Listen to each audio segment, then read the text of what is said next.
o le tāpua'iga i le atua.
Le ATUA ua whaalongo o mātou talinga, ua talatalaina e o mātou tamai a te i mātou, le Gāluega na e whaia, i ona pō sai ai lātou i asoana mua. I outou vāwa ai a Apera'amo lo outou tamā, masara o le na whānaua outou. Awa na u vala awina o ia a o toa tasi, ma o whaamanuia i a te ia, ma whaatoa teleina o ia. Tātou tatau. Le atua ma Anae, mātou te vala awatu i le mingao, ma le whaalo alo e tatau ai, ma pulu nau nauina la ua fio. Lilingi mailo wa nganga pa ia i o mātou lunga, ina ia mātou matuala ngona, lo whaatasi mai le nei sauni. Ia tonu o mātou mawhauwhau, ma ia muufo i o mātou loto i le tumu a toa o lau fio. Ina ia mātou i loa o na tāpua i atu i lau fio i le anganga ma le whaamaonila. Anganga pa iai, a fio mai. Ua mātou wala au, ma ole atu. E ala i le swafa mamalu o Yesu Keriso ro mātou alii, ma lo mātou whaola. Amen. O re viinga o le atua e iwa sifuruma le lua. Iwa sifuruma le lua le viinga o le atua.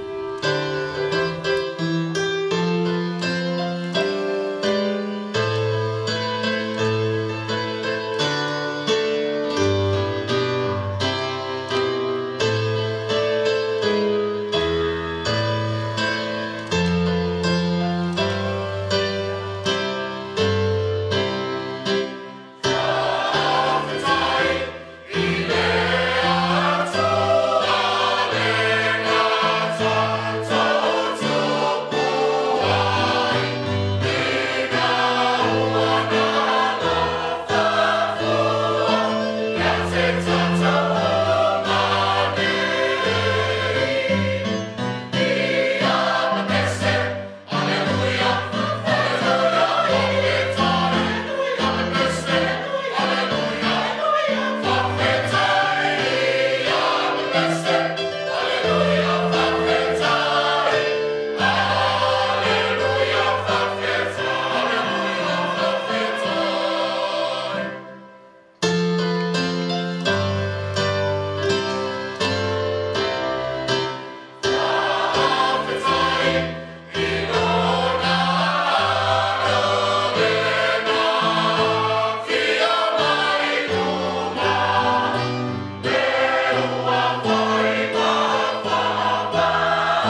o le faitauina o le tusi pa ia. O le tusi filifilia mo le neia sosa. Rau mai le i le whengainga tuai. Tusi al perfeta o Isaia i lona mta upu e 5 ma le tasi. Faitauina mai le whai upu mua se ia o le whai upu e tō. Isaia i lona mta upu e 5 ma le tasi. O te faitauina mai le whai upu mua e o i le whai upu e tō. Whaafonga maia i le awhionga pa ia ale atua. Whaalongo mai ia i a te au o tau o e tau sisi atu i le ami o tonu he o sa ili i le ali. I nā va ia i le papa na tofia mai ai o tau ma le ngutu o le lua na elia mai ai o tau. I o tau va ai a Apera'amo lo o tau tamā ma sara o le na whanaua o tau. Awa nā uwala awina o ia a o toa tasi ma o whaamanuia i a te ia ma whaatoa te leina o ia. Awa e whaamawhanawhanaina siona e le alii e whaamawhanawhanaina na mea whaatafunaina umalava. Na te whaia lo na whanua lafu ai pei o e tena ma lona toafa e pei o le whaatoanga a le alii. E mauai le fia ma le oli o le whaafitai ma le leo le pesi. Ia whaamanuia te le mai le atua i la Autū whaafonga ma le tātou whaalongolongo i la nā whionga pai. Ia tū mau i le atua o lona lava vi inga nei māso uma e whaavau lava. Amen. O le a tātou ifo ma te talo i le atua. Le tua o lo mātou matai silisili. O le ua mapu ma malolo i aile tangata mawhitia i so se tu asu.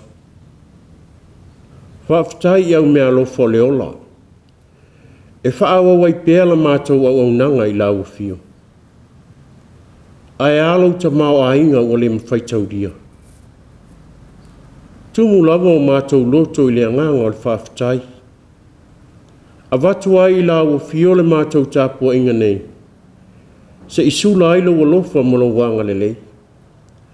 A wā walongo i tino le whaamaoni o lo walofa tausi mai i au tangata. Wala wha i mailo atunu. I le pō ua mawai atu. Au lea wa mātou waulia le asofou. Whaafitai i lo walofa. Whaafitai i lo wanga lelei.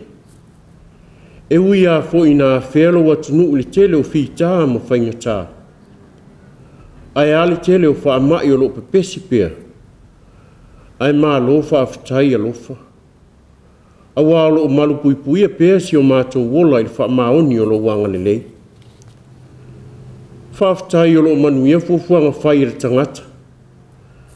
Ai a fono tanga komiti a toe ino le kalesia o ao. Ai maise o le mawhutanga toe ino sa mua na lua. E ala i a lātou pol kalama fufua ina.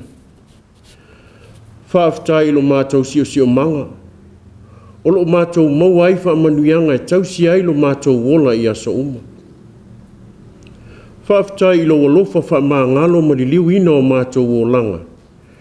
Ina ua mātou mau le loto salamo ai mea na mātou sise ai. Whaafitai lo mātou ali ie. Wa tau nu mai li sa walinga lau whanau le nei vai asa.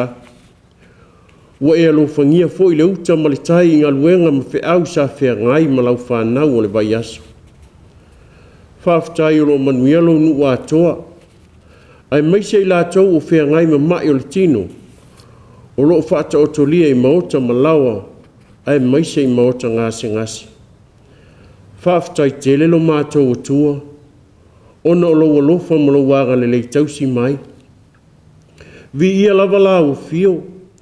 A wā e ui lava na whitai ia i mātou ma whaingatā o leola. Ma whaafita auli tutupu pia. Ai e te au maia lava le file e mui o mātou loto. Tali tonu fo i o mātou loto i le nei tae au. Ua tofusia I mātou uma I lau whaasoa o le mālosi whaafowina. Whaafetai le anganga mafuta. Ua mawhai ei o na maua pēr so ta inga le lei maainga. Nuu mo ekalesia. Awa wanoa mātou te whaasoa I lau tala le lei. Ua whapea ina nisi o lau nuu o lau wala ai I atu nuu mamao. O nau mafuaanga wa sila fia. E le tau mate foi o iei nisi o afia I whaanoa noanga. O nau lalwala au pa ia. Ai maua alo mātou loto te tele mane mawhanawhana. I lau le tu au noa ino I mātou. Whaftai I au a fionga ola. O whetalai pēr mo I mātou ina ia li liwe se hai mai le iala leanga ma whaasanga atu I lau a fio. Ma le loto wha maoni. Le ngalo Gāluega fisoasoani a lau a fio e ala I lau anganga pa ia. Whaftai le sa tonga. E ala I lau soifua ma lau toe tū. E ala I lau walopelo I Yesu Keriso. Ua whai pēr lea ma manu lau ti. Ma wha moe olo le tangata wha atua. Ua tito ina foi mo I mātou le alofa e tai ala ina ai a mātou wheau ma Gāluega. Ia I lau a fio le mamalu, le vi inga, ma le pule uma lava e o lava I le whaabavau lava. Le tamaa mi o tō nue.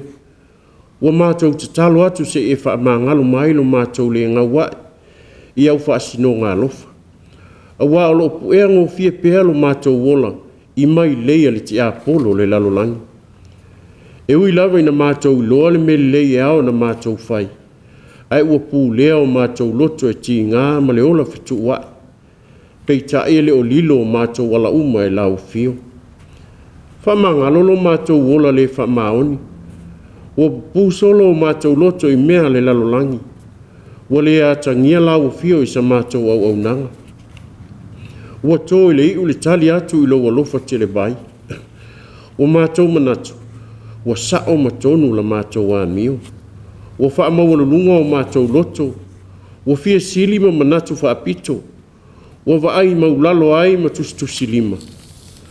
Ua fisopo ai a mātou tala. Ma ua manu alia ai wha avai papa o lo mātou wola wala awina. Wha ato e se foi ona o lo mātou le whaia o le amio tonu. Pe awhetai ai lo mātou wola ma whainga tā o leo langa.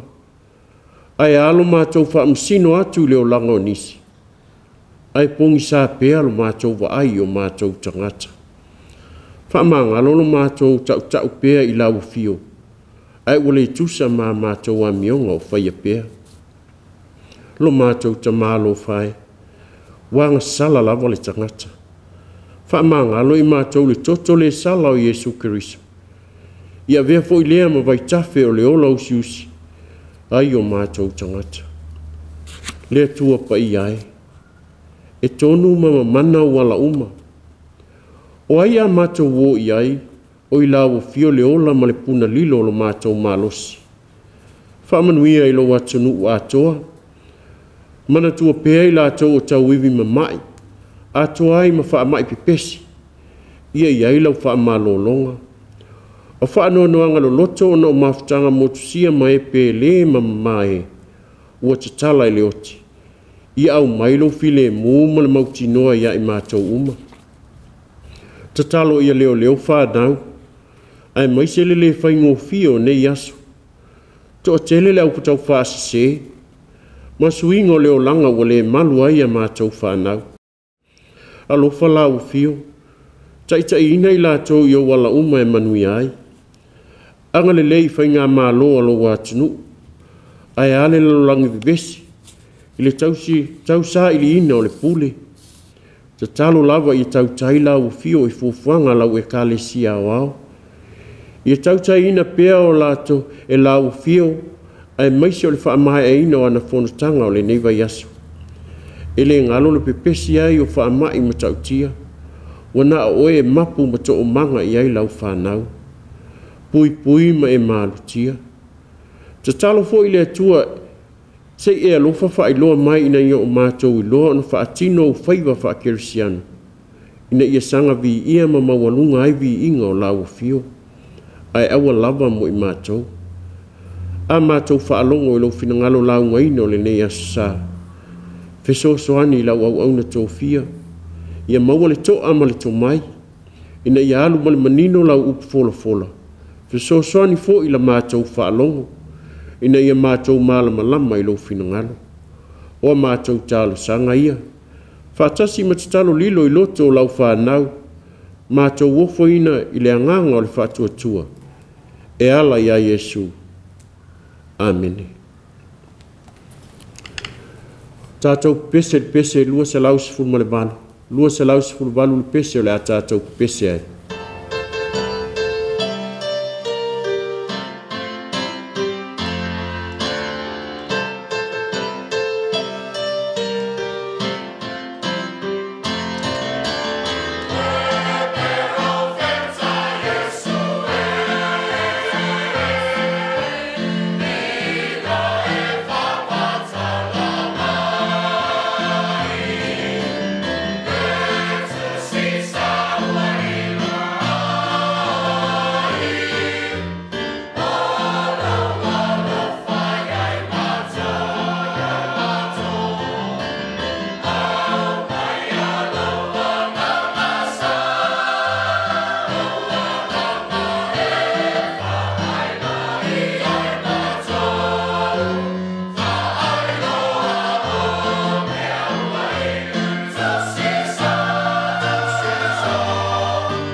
O le launga le soafa mamalu o le atua le tamā. Le alo ma le anganga pa ia. Amen. O maua le matua i le tusi mo le au whātua sa Faitau ina. Isaia mata upo e 5:8. O maua le matua i le foi upo e 2. O wha mawina ai upo ne. Ia outou vai ia Apera'amo lo outou tamā. Masara o le na whānaua outou. Awa na uvala awina o ia a o toa tasi. Ma o whaamanuia ia te ia, ma wha atoa te leina o ia. Ia outou vai ia Apera'amo lo outou tamā. Masara o le na whānaua outou. Awa na uvala awina o ia a o toa tasi.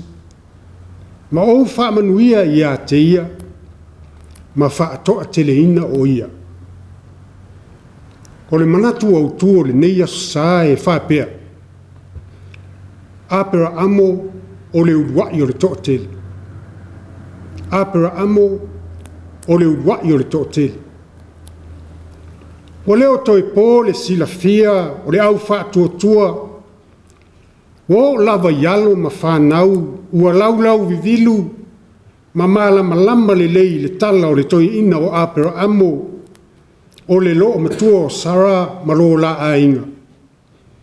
A wafo i o le tasi lea o fisili e masani ai Mātua o na o ina ai whanau, e atia e ma whaavae ai le ola whaatuatua au tupu a e whanau.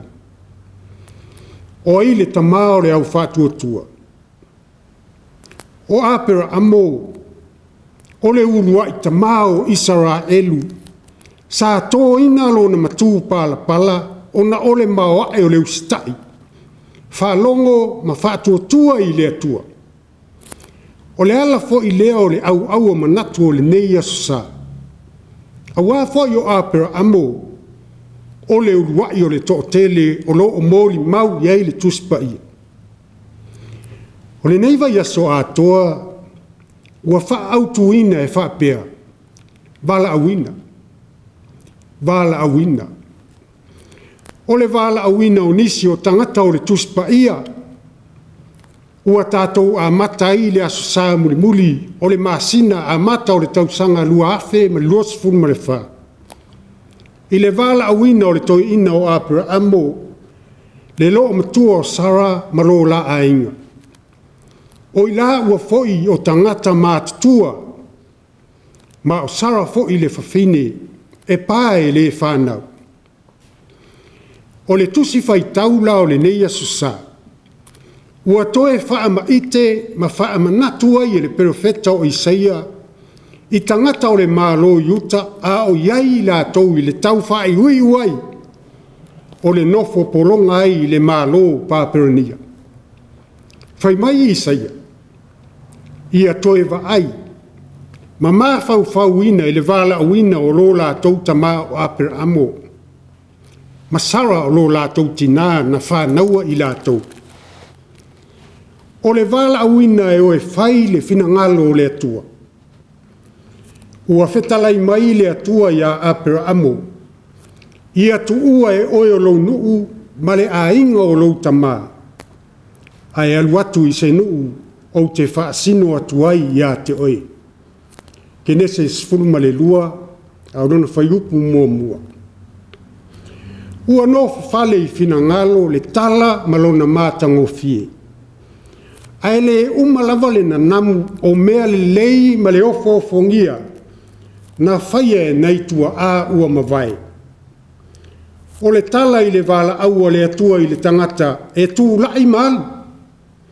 Halu i se nuu nā te le o mautinoa. A o le alu foi e ta tau o na tuu uma mea sa masania. Peita, na tuua mea uma, a e whaatino e Apera'amo masara le finangalo le atua. O le ala o fongia lea, ma le maua lunga o le tali atua Apera'amo masara i lo la vala awina mai le atua. O le tali na whaatino i le whaalongo ma le usi ustai tau masuasua. O le ala whaamanatu leo le profeta o Isaia, whai mai ana upu. I Autū vaai a Apera'amo lo Autū tamā. Masara o le na whanaua Autū. Awa na uvala awina o ia a o toa tasi. Ma o whaamanuia i a te ia, ma whaatoa te leina o ia. Ua whai atu le profeta i renu. I Autū manatua, ma mawhau ma le alofa i a Apera'amo masara. O Autū Mātua ua vala uina a o toa tasi. Ai sa whaamanuia ona o le mātatau. Ava ma whaaloalo i le atua. O lona winga, o Apera'amo masara na whaalongo maustai le vala aua le atua. O le ala leo le whaamanuia ma whaatoa te le ina Autū le whanau. O lo Autū tamā, o le ulua'i toa, o le toa tele o toa le nuu le nei. A o le tasi fo i leo whaeea, ua whaautu i ai le nei asusa. O Apera'amo, o le ulua'i o le toa tele. A whaua una pea le whaava ai, ma le toe whaatepa le profeta o Isaia. O Apera'amo le toia ina mai uro i kaliteia malona to onua. na ona o le vala au mai le atua. A soe manino foi la i le mata upu atoa i le vala auina o Apera'amo masara. O le vala auina ma o e a mata ai se a matanga fou. A o le vala auina na tali a male ngungu e le ai se leo nangangana ai. E tu sai male tala e le itali Apera'amo i le ioe pe le ai fo. Ae na tali ngungu lava e ala i le tūlai, avelo na ainga, ma o e tali le vala au mai le atua. Hau le tasi leo fe au o le perofeta mo le nuu o le atua, ae mai se fo i tātou le au whaatuatua i le nei asusa. Ia whaapei o le whaatuatua o Apera'amo masara, o Mātua na loto mau, ma taula fo'i ma wha moe le vala awina mai le atua, mo se amatanga fou o le ainga.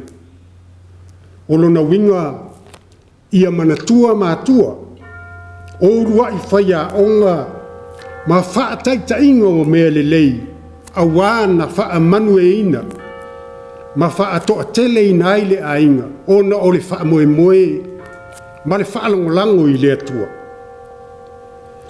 O le vala awina fo'i o le ainga o Apera'amo masara, o lo o atangi ai, le toe au maia e le atua o le tangata, i se mafutanga whaafouina maia. E le ngata i lea, a o lo o atangi ai fuafuanga pa ia le atua, i le ola fou, toe fuataina ma le whaafouina. Awa uanga sala le tangata, maua tau ma mau ese maia. E le tu mamaina la, le wha manatu o le perofeta i le nuu, a wā o Apera'amo o le tamā. Masara le tina na amata mea i se amatanga fou mo le ainga matangata uma.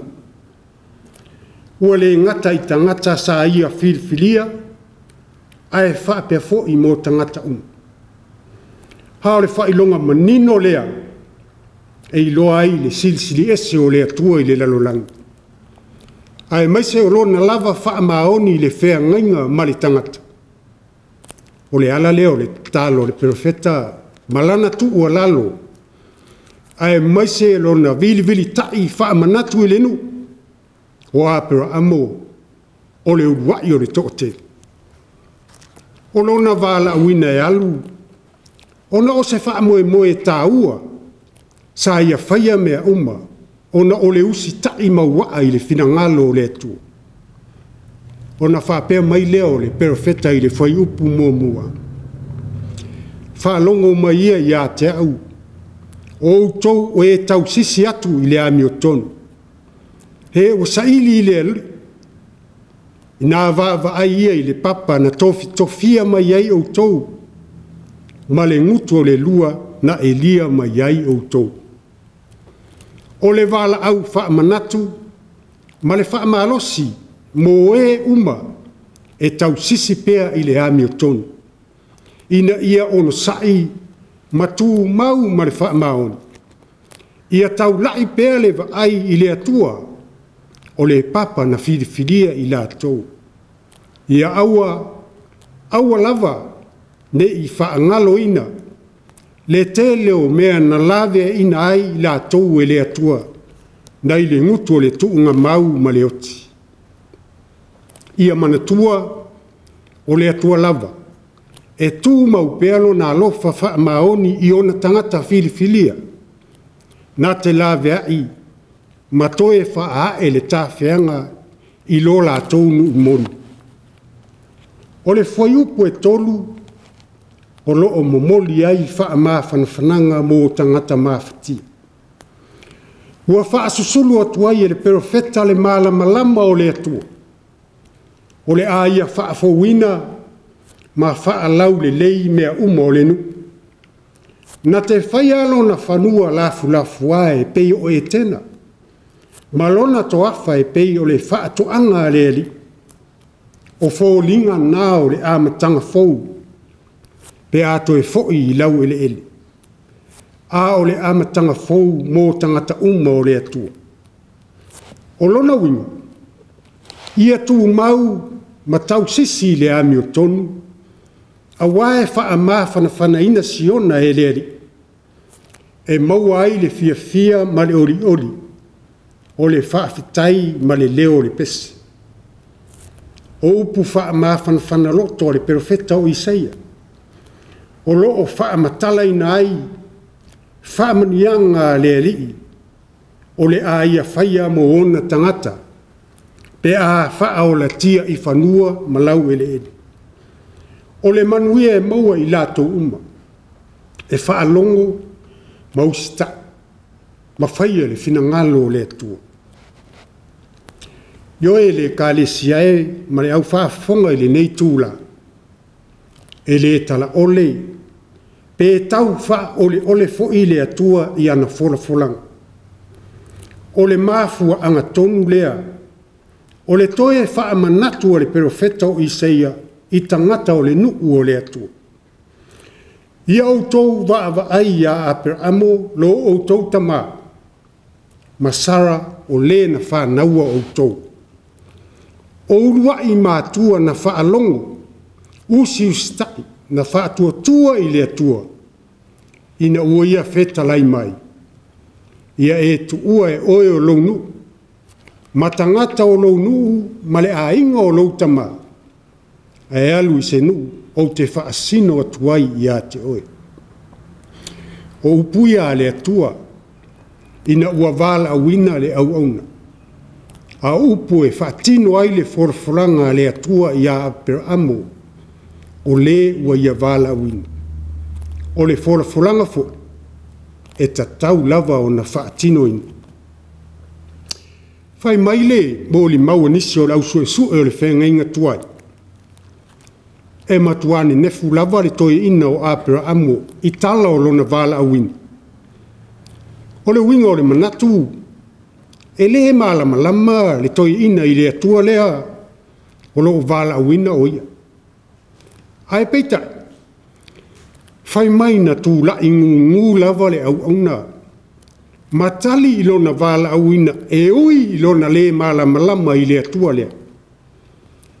Hao le mea au pito sili o na tāua i le wha matalanga le tūstala, o le wha alongo ma le ustai o le au ina ua tūlai mana. O le au ua taula ma la fua i le atua le wha moe. A o le tali lea le tangata, ua alu e tali le wala au. A o le tāua foi lea o le wala auina e o mai lau soifua ma le tātou ola. Ina ia whaatino i le whaalongo ma le soifua o sta. A tonu o le whaatuatua, po o le finau, po o le nofo sauni foi teimi uma e uia ala whaingatā o le olang. A tonu o le ala lea na tuua i Apera'amo masara lo la ainga ma le nuu moni. Ai o i le wala aua le atua. E whapele tala, o le tuua i o ainga nuu matangata e tu sai matali tonunga o atu nuu sai tau. E leo se mea whaingo fie i le soifua ma le ola o le tangata. A wae le sola whaatamo o le pō, le tuua ai o ni mafutanga ma e sa pele i le loto ma le anganga. Ai maise o ainga manu. O mea e tumu i le loto ma wha moenga o tangata o ia atunu. E peila wa foi o i tātou Samoa. Ai whape whea la o na tuua i Apera'amo masara lo la nuu, a o ele na whana nau ma whiola. O ele le whaingo fie o na maua, e tusa mo na tala tuu whaasona. O ele na saili le malosi, ma le totoa o tangata na mua i malai. A o lea ua tuu whaai a sola, e le toi ina ma le no matua mai uro i kaletai. Ai whape whele a inga, o le no whaana na whaafai lele ai le soifua a o ina. O le mea tūpito i le mawhauwhau o le tangata soifua. Ha o le no foanga nai lo ai le atua. A o le mea fo ina ai ma inu ai. Ai au na tangata. A o le mea fo i. Na ola e ai. Ai whape where maafutanga e pele ma e sa o latou maafuta whatasi. Ai whai mai le mori maua kenese. O na alu ai leo Apera'amo whapei o na feta lai mai o lere. Yo ele ka le siae ma le au whaafonga i le nei aso sa. Nei tio lava nau le profeta se i toe whaatepa tangata o sai uta. O e na tupunga mai a Apera'amo masara. O na ole maua e ma le ofo fongia. O le ola atoa ofo ina mo le atua malona finangalo. E taritonu le manatu. E le whaingofie le whiriwhiringa Apera'amo masara. A o le tāua leo le soifua ma le ola au auna mo le atua malona finangalo. O le Gāluega ia whaatino ma tātou whaia e pei o na tali atu Apera'amo masala i lo la vala uina mai le atua. E momoli ai le whaaftaitele ma le whaamalo i nei Mātua mātutua. O toi utai o le Gāluega a le ali. O na ole soifua fina finau. O le loto tele ma le whiriwhiringa. Ia manuia ma ia ola le Gāluega a le ali i wa vala uina ai le soifua ma le ola. A o le fisiri. O whaapewhea le au ngā tūpulanga o la unga i ai le perfect. Ua leo toi pō le sila fia. Wala la o na awe whaatangata o taua ina whaaunu ua i pāperenia. O na o le tele o le le whaalongo ma le leu si ustai i le atua. O le mafua anga fo i lea. Na toe whaatepa ai le perfecta o Isaia le nu. I le mea na whaia e Apera'amo masara. Le ka le siai. O le whaamanatu fo i lea mo i tātou. Ia tātou mana tuaina. Le vala o ina o Apera'amo masara. Ma ia ha o ina ai i tātou. Ia tātou mana tua fo i Gāluega le lei. Anai Mātua ua tā oto mai tia sa. O lona winga. O le alava le Gāluega. O tofi ma tiu te le ainga, le nuu, le atunuu ma le kālesia. Ua vala awina i le atua lau soifua ma le tātou ora. Ia tātou tali atu. Ma whaia e peo na whaatino ina e Apera'amo masara. Ia tātou manatua foi le kālesia ma le au whaafonga. Na tau tō lava le atua. Na te wha manuia i na lava. Lo na vala wina o Apera'amo le ulua'i tamao Israel. O le atua lava. O ia o le Autū o wha mawhana whananga. Ma le toi fo'i atu i whanua malau ele.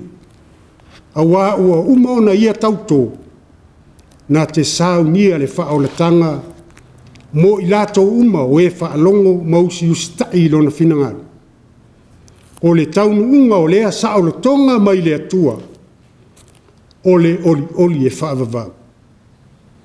E fo'i mai e ua tongi o la ina e leri. La tau te o mai fo'i siona ma le alalanga ma le oli e whaavavau i lunga i o la tau. La tau te maua le oli ma le fia. Ai so le ese le whaanoa noa ma le mapu i tinga. Whai upo e sfulmartasi. O le auina mai o Keriso, na te saunia ma au maia le amatanga fou, ma au maia le ola fou. O le ola whaavavau mō tangata uma, o e ua taritonu ma whaatuatua i lona suafa mamalu.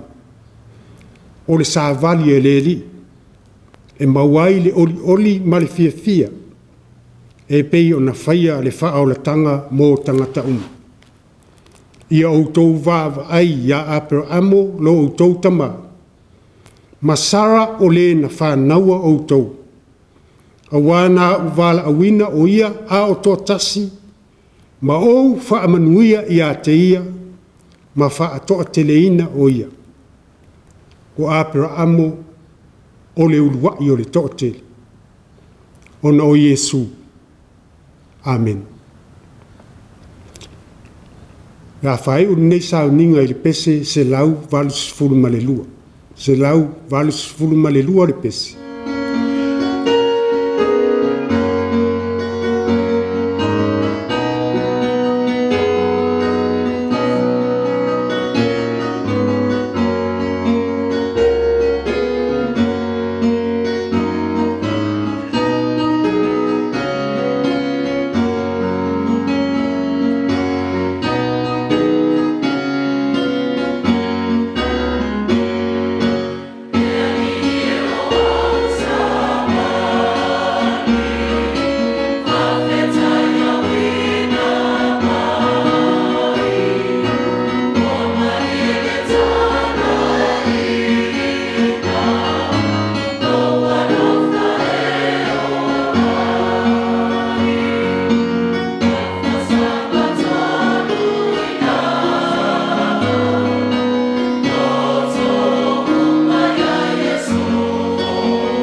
o le tatalo whaamanuia.